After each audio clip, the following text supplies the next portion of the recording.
Hello students, welcome back to our YouTube channel. आज हम ancient history का एक बहुत इंपॉर्टेंट चैप्टर कवर करने जा रहे हैं, तो वैदिक एज। अगर हम वैदिक एज की बात करें तो इसका टाइम पीरियड 1500 BCE से लेकर 600 BCE तक था और यहाँ पर हमें एक ग्रेट ट्रांजिशन देखने को मिला है। कैसे? अर्ली वैदिक पीरियड में लोग पेस्टोरल नोमैड हुआ करते थे, यानी कि उनकी कोई सेटल्ड लाइफ नहीं होती थी, वो एक जगह से दूसरी जगह माइग्रेट करते थे। बट लेटर वैदिक पीरियड में हमने देखा कि उन्होंने सेटल्ड लाइफस्टाइल जीना स्टार्ट कर दिया।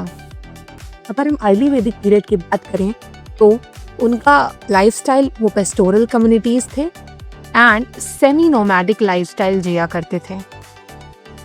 अलॉन्ग विद दैट उनके जो डीटीज थे जो बहुत फेमस थे, वो इंद्र एंड अग्नि उस वक्त के फेमस डीटीज हुआ करते थे।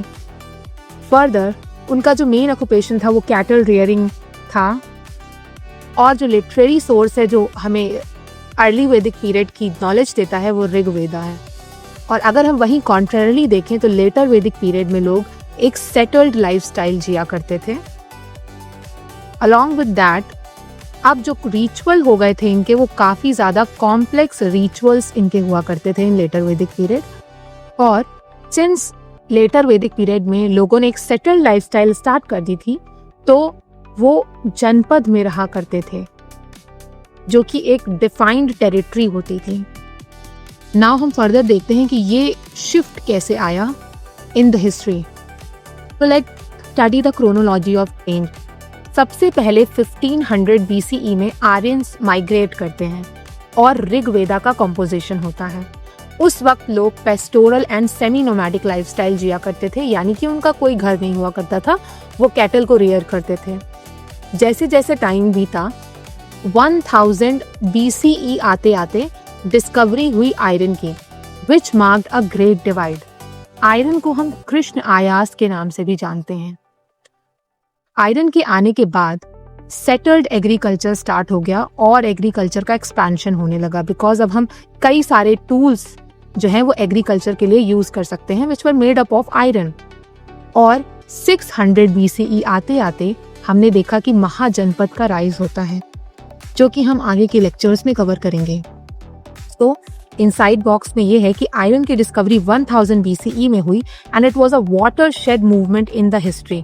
क्यों? क्योंकि आयरन की डिस्कवरी के बाद ही लोगों ने गैंगेटिक प्लेन्स के जो फॉरेस्ट थे उन्हें क्लियर करना स्टार्ट किया और स्टार्ट किया what we called expansion into the interiors of India.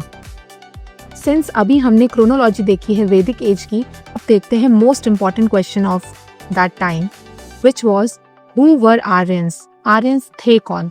सो इस आर्यन क्वेश्चन को आंसर करने के लिए there are 3 theories. First is migration theory, जिसको दिया था मैक्स म्यूलर ने, और ये कहती है सेंट्रल एशियन हाइपोथेसिस के बारे में, यानी कि जो आर्यंस थे वो यूरेशियन स्टेपीज से माइग्रेट करे थे इन 1500 BCE। और इस बात के एविडेंसेस हैं कि जो चैरियट, हॉर्सेस और जेनेटिक मार्कर हैं वो काफ़ी हद तक उनका स्टेपीज के कल्चर से मिलता था। एंड्रोनोवा कल्चर उनका था जो कि ईरान का कल्चर हुआ करता था। They used to follow that. So ये कुछ एग्जाम्पल्स है जो माइग्रेशन थ्योरी को सपोर्ट करते हैं। Second is indigenous theory, which states कि जो आर्यंस हैं वो इंडस वैली सिविलाइजेशन का ही एक कंटिन्यूटी है।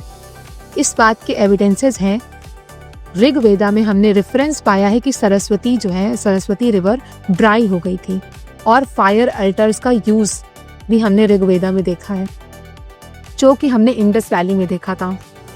Third is interaction theory. ये वायलेंट थ्योरी नहीं बल्कि एक पीसफुल मॉडर्न थ्योरी है जो कल्चरल सिंथेसिस की बात करती है। इस थ्योरी के मुताबिक आर्यंस आए और उनका ग्रेजुअल मिक्सअप हो गया हमारे अदर ग्रुप्स के साथ और लोकल कम्युनिटीज के साथ। उन्होंने कोई वायलेंट इन्वेजन नहीं किया। सो ये 3 थ्योरीज हैं which answers the Aryan question. Now let's map the movement and the origin of languages. अगर हम इस मैप पर फोकस करें तो हम पाएंगे कि जो आर्यंस थे वो स्टेपीज ऑफ सेंट्रल एशिया से माइग्रेट करते हैं साउथवर्ड्स और ईरानियन प्लेट्यू को क्रॉस करने के बाद हिंदू कुश रेंजेस में आते हैं। उसके बाद वो खाइबर पास को क्रॉस करने के बाद सप्त सिंधु रीजन में एंटर करते हैं और फिर वहां से उनको मिलता है एक्सेस टू इंडिया। और अगर हम इस लैंग्वेज ट्री को देखें तो हम पाएंगे कि संस्कृत भी इंडो यूरोपियन ओरिजिन की है और साथ ही साथ लैटिन एंड ग्रीक जो लैंग्वेज है वो भी इंडो यूरोपियन ओरिजिन की है, जो कि हिस्टोरियंस के लिए एक सबसे बड़ा एविडेंस था to mark ancient migrations and cultural connections. Now let's look into this box. जो आर्यंस हुआ करते थे वो हॉर्स सेंट्रिक कल्चर को बिलोंग करते थे। ये हमें कैसे पता चला?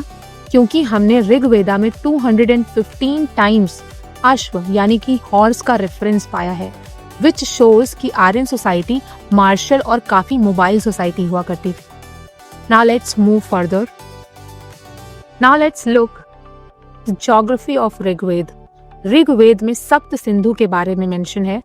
आप इस मैप में देखिए, ये जो ऑरेंज एरिया हाईलाइटेड है ये अर्ली आर्यंस का रीजन है। अर्ली आर्यंस यहीं पर सेटल्ड थे और डिफरेंट रिवर्स के जो नाम हैं वो ऋग्वेद में डिफरेंट पाए गए हैं। जैसे झेलम को वितास्ता कहा जाता था, चेनाब को अस्किनी कहा जाता था, ब्यास विपासा नाम से जानी जाती थी, रावी परूचनी के नाम से जानी जाती थी और सतलज शतुद्री के नाम से जानी जाती थी। वहीं अगर हम सरस्वती की बात करें तो वो एक लॉस्ट सेक्रेड रिवर थी। Now let's see the UPSC insight box. यहाँ पर लिखा है कि जो गंगा है वो सिर्फ एक बार ऋग्वेद में मेंशन है, जो ये इंडिकेट कर रही है कि आर्यंस अभी भी ईस्टवर्ड एक्सपैंड नहीं हुए थे इन द अर्ली वैदिक पीरियड। नाउ हम अर्ली वैदिक पीरियड के पॉलिटी या ट्राइबल स्ट्रक्चर्स के बारे में समझते हैं। तो सबसे स्मॉलेस्ट लेवल पे कुल हुआ करता था यानी कि फैमिली, और उसके हेड को कुलापा बोला जाता था। सेकेंड लेवल पे ग्राम आते थे यानी कि विलेज, जो कि कई सारे कुल से मिलकर बने होते थे, उसके हेड को ग्रामीणी कहते थे। फिर उसके बाद विस यानी कि क्लैन और उसके हेड विस्पति कहलाते थे। और लार्जर लेवल पे अगर हम बात करें तो जना होते थे जो कि ट्राइब थे और उनके हेड राजन हुआ करते थे। Let's quickly glance through this inside box. राजन जो थे वो फर्स्ट अमंग द इक्वल्स हुआ करते थे, मतलब कि उनकी पावर सबसे ज्यादा थी और उन्हें गोमत नाम से जाना जाता था। Why gomat? Because he was a protector of cows. वो रूलर ऑफ लैंड नहीं थे। क्यों? क्योंकि जो पावर थी वो लार्जली दो असेंबलीज द्वारा जो थी कंसंट्रेटेड थी। सभा जो है वो एल्डर्स की असेंबली हुआ करती थी, वहीं समिति जो है वो लार्जर जनरल असेंबली थी फोक्स की। Now let's discuss the major geographic shift जो हुआ, which was from west to east।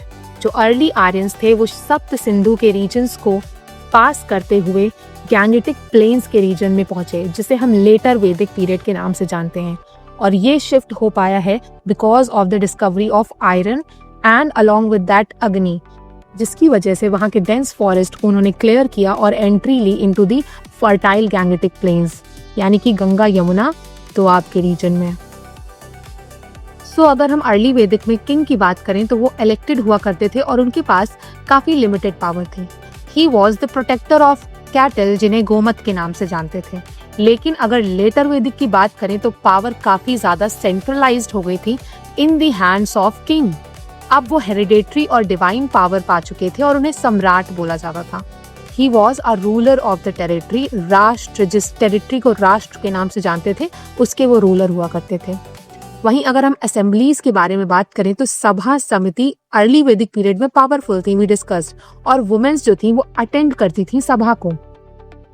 लेकिन लेटर वैदिक पीरियड में ये असेंबलीज अपनी पावर को लूज कर देती हैं पूरी तरह से और वुमेन की कंडीशन और भी ज्यादा डेटोरिएट हो जाती है क्योंकि वो अब असेंबलीज का पार्ट नहीं थी। अगर हम रेवेन्यू की बात करें तो अर्ली वैदिक पीरियड में वॉलेंट्रली आपको ट्रिब्यूट देनी होती थी, जिसे हम बलि के नाम से जानते थे। लेकिन लेटर वैदिक पीरियड में इसी बलि को मैंडेटरी बना दिया गया and with the name of Bali and भाग। और जो टैक्स कलेक्टर हुआ करते थे उन्हें संग्रहिर्ती बोलते थे। Now let's see the insight box. जो लेटर वैदिक पीरियड था उसमें टेरिटरी को राष्ट्र के नाम से डिफाइन कर दिया गया था और जो ट्राइबल आइडेंटिटी यानी कि जन हुआ करते थे उनको टेरिटोरियल आइडेंटिटी अब मिल चुकी थी, यानी कि अब वो जनपद बन चुके थे। तो जब सोसाइटी शिफ्ट हो रही थी फ्रॉम अर्ली वैदिक पीरियड टू लेटर वैदिक पीरियड, सिर्फ पॉलिटी ही नहीं चेंज हुई, सोशल स्ट्रैटिफिकेशन भी हुआ। पहले जो सोसाइटी थी वो ऑक्यूपेशन के बेस्ड पे डिवाइडेड थी। कोई पोएट हुआ करता था, कोई फिजिशियन हुआ करता था, it was a flexible system. लेकिन लेटर वैदिक पीरियड आते आते इट बिकेम हेरिडेटरी, मतलब अब सारी चीजें बेस्ड ऑन द बर्थ होती थी। आप जिस भी ग्रुप में बॉर्न हुए हैं आप उसके मेंबर कहलाएंगे। शूद्र सबसे लोअर लेवल के हुआ करते थे, उन्हें सर्विस प्रोवाइडर कहा जाता था। वैश्य ट्रेडर्स और एग्रीकल्चरलिस्ट हुआ करते थे। Kshatriya warrior and ruler class थे, और Brahmans at the top of the pyramid priest and rituals perform करते थे वो लोग। अगर हम कुछ की कॉन्सेप्ट्स की बात करें तो अब गोत्र का सिस्टम इंट्रोड्यूस हो गया था, यानी कि क्लैन एक्सोगेमी, आप अपनी क्लैन से कनेक्टेड हैं। और आश्रम सिस्टम था जहाँ पे 4 स्टेजेस ऑफ लाइफ हुआ करते थे। First was brahmacharya which was student life, second was grihastha which was household life, third was vanaprastha यानी कि रिटायर्ड लाइफ, और फोर्थ संन्यास यानी कि रेनंसिएशन। ये 4 स्टेजेस ऑफ लाइफ डिफाइंड हो गए थे। नाउ लेट्स मूव फर्दर और देखते हैं वुमेन का स्टेटस कैसे चेंज हुआ फ्रॉम अर्ली वैदिक पीरियड टू लेटर वैदिक period. So it's a downward trajectory. पहले अर्ली वैदिक पीरियड में वुमेन्स को असेंबलीज में पार्टिसिपेट करने का राइट था।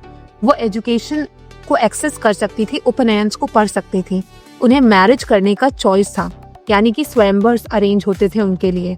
लेकिन लेटर वैदिक पीरियड आते आते उन्हें असेंबलीज से बैन कर दिया गया। अब वो फादर और हस्बैंड्स पे डिपेंड होने लगी और चाइल्ड मैरिज जो है वो बिगिन हो गई। Now let's see the inside box quickly. यहाँ पे गार्गी और मैत्रेय का रेफरेंस दिया गया है, जो कि फेमस स्कॉलर्स थी उस समय की, और उन्होंने सेजेस के साथ डिबेट करी थी, विच प्रूव्स कि though there was a decline in the women status, but अभी भी कुछ वुमेन हाई इंटेलेक्चुअल स्टेटस को रिटेन किए हुए थी। नाउ लेट्स क्विकली सी कि इकोनॉमिकली कैसे ट्रांजिशन हुआ अर्ली वैदिक और लेटर वैदिक पीरियड में। सो अर्ली वैदिक पीरियड में पेस्टोरल इकोनॉमी हुआ करती थी, जिसमें प्राइमरी एसेट जो थी वो कैटल थी उनकी। करेंसी नहीं होती थी, वो बार्टर सिस्टम को फॉलो करते थे या फिर निष्क यानी कि गोल्ड में ट्रांजैक्शन किया करते थे। एग्रीकल्चर की बात करें तो it was largely subsistence agriculture, यानी कि वो खुद के लिए ही एग्रीकल्चर किया करते थे, और मेन क्रॉप बार्ले हुआ करती थी। लेकिन वहीं अगर हम लेटर वैदिक पीरियड की बात करें तो इकोनॉमी अब अग्रेरियन हो गई थी, और प्राइमरी एसेट जो था वो लैंड था उनका। एग्रीकल्चर की बात करें तो वो सरप्लस एग्रीकल्चर प्रोड्यूस करते थे फॉर प्रॉफिट मोटिव, ताकि उसे बेचकर पैसे कमा सकें। प्राइमरी क्रॉप्स की बात करें तो राइस एंड व्हीट जो थी वो डोमिनेट कर रही थी। क्राफ्ट्स की बात करें तो अब स्पेशलाइज्ड आर्टिसंस आ गए थे, यानी कि अब चीज़ों का सोफिस्टिकेशन और भी बढ़ गया था। इनसाइड बॉक्स में देख लेते हैं तो यहाँ पे लिखा है कि लेटर वैदिक पीरियड में पेंटेड ग्रेवेयर पॉटरी जो थी वो काफ़ी ज़्यादा फेमस थी। Now let's see कि रिलीजन में कैसे ट्रांजिशन हुआ when we are shifting from early Vedic period to later Vedic period। तो अर्ली वैदिक पीरियड की बात करें तो वो नेचर वर्शिप पे ज़्यादा फोकस करते थे, यानी कि नेचर को पर्सनिफाई करके पूजा करते थे। इंद्र जो कि रेन गॉड थे, अग्नि जो कि फायर के देवता थे, और वरुण लॉर्ड ऑफ वाटर या फिर ऑर्डर हुआ करते थे। अर्ली वैदिक पीरियड में यज्ञ जो थे वो सिंपल हुआ करते थे और इमीडिएट बेनिफिट्स उसके होते थे। लेकिन जब लेटर वैदिक पीरियड आया तो रिचुअल्स काफी ज्यादा कॉम्प्लेक्स हो गए।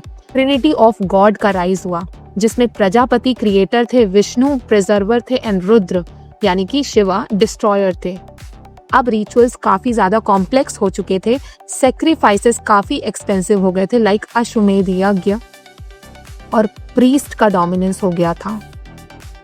ब्राह्मण्स अब हर एक पूजा को करने के लिए एसेंशियल हो गए थे intermediaries. If you talk about the philosophical reaction की लेटर वैदिक के बाद क्या रिएक्शन रहा लोगों का, तो वी सी कि उपनिषद का राइज होता है। जहाँ पहले रिचुअल फायर अल्टर्स जो थे वो बर्न होते थे, लाइक कॉम्प्लेक्स रिचुअल सिस्टम्स थे, वहाँ से शिफ्ट होकर के अब मेडिटेशन की ओर लोग बढ़ने लगे, यानी कि जैनिज्म और बुद्धिज्म का राइज होता है। Why? Because it was reaction against the priestly dominance and animal sacrifices, और ये अप्रॉक्सीमेटली 600 BCE में देखने को मिलता है। अगर हम बात करें तो ज्ञान यानी कि नॉलेज जो था वो सुपीरियर हो गया था रिचुअल्स के मुकाबले। और आत्मन यानी कि सेल्फ और ब्राह्मण यानी कि यूनिवर्सल रियलिटी दोनों को इक्वल माना जाता था। और इसका इम्पैक्ट ये हुआ कि it led to the rise of Buddhism and Jainism और स्पिरिचुअल फाउंडेशन ले की गई for Vedanta. Quickly summarise the legacy and path ahead. So पहले जहां आर्यंस ट्राइबल जनास हुआ करते थे, जन हुआ करते थे, वहीं वैदिक पीरियड के एंड होते होते महाजनपद देखने को मिले हमें। यानी कि पावर जो थी वो काफ़ी ज़्यादा सेंट्रलाइज हो चुकी थी, आयरन का यूज़ काफ़ी वाइड स्प्रेड लेवल पे हो रहा था और हमने सोसाइटी में हायरार्की को देखा which created a condition of second urbanisation. और 600 BCE तक आते आते वैदिक एज के एंड होते ही हमने मगध जैसे कुछ बड़े किंगडम का राइज होते हुए देखा। So all in all Vedic age ने इंडिया को ट्रांसफॉर्म किया नोमैडिक ट्राइब वाले लैंड से एक land of empire and philosophy में। So that's it for today's video. अगर आपको वीडियो अच्छा लगा हो so comment and subscribe to this channel and stay tuned for next video.